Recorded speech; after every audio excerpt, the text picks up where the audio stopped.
Hello mga ka-joines! Dahil malapit na ang Valentine's Day, kailangan may mani.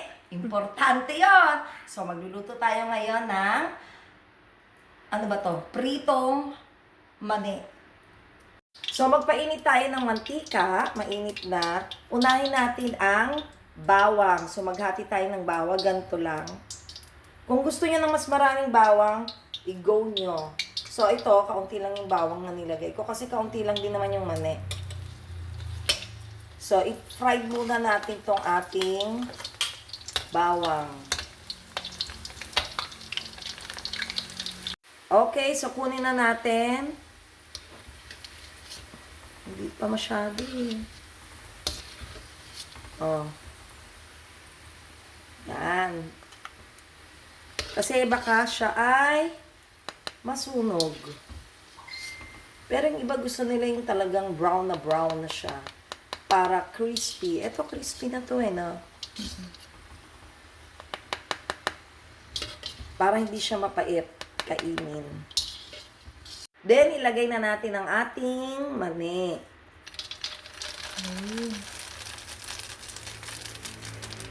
Yan. So, hintayin lang natin siya, sabi nga, mga 15 minutes. Kasi ayaw din nating pumait ang ating mani. Pero dapat yung mani natin lubog sa mantika. Para talagang mapiprito siya ng maayos. Okay, ito na. Luto na yung ating mani.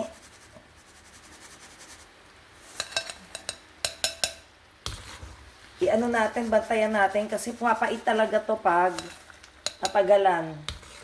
Hindi na siya masarap. Tsaka habang wala na siya sa mantika na mainit, tuloy-tuloy pa rin ang ano niya, naluluto pa rin siya dun sa init ng mantika. O, ayan, ilalagay na natin.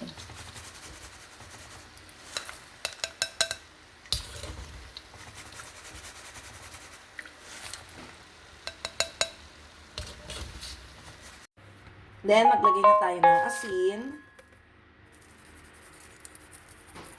Tama na yan. Kasi baka umalat din. Then, maglagay tayo ng kaunting betchin.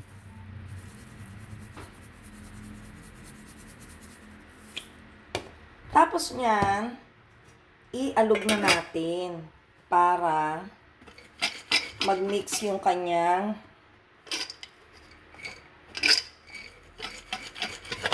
lasa.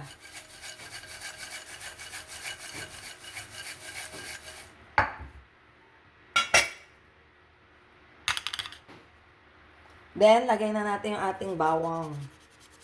Yes! And then, ang ating, siguro isa na lang. Isang sili lang, yung malaki-laki. Yan. Hati natin para medyo may kaunting anghang. Isa pa. Siguro, ay, ano natin itong isa. Yun. Ayaw ah.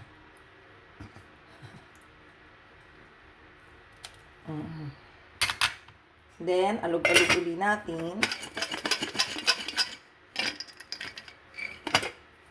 Viola, we have manina. Manina for the nearing Valentine's Day. May manina tayo.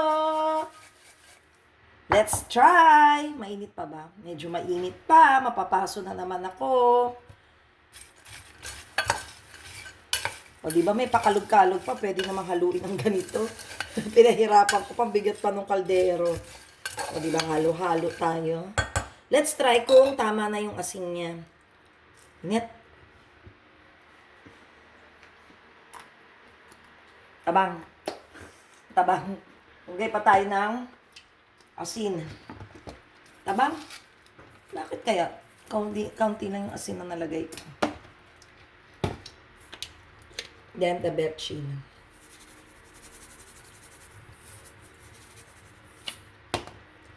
Then, halo-haluin.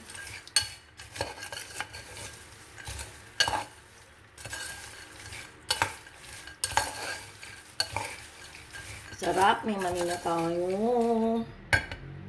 Let's try again. mani na tayo, mga ka-join us. So, ano pa tayo? Magluto na ng mani para sa Valentine's Day. Para mag-celebrate tayo with the mani.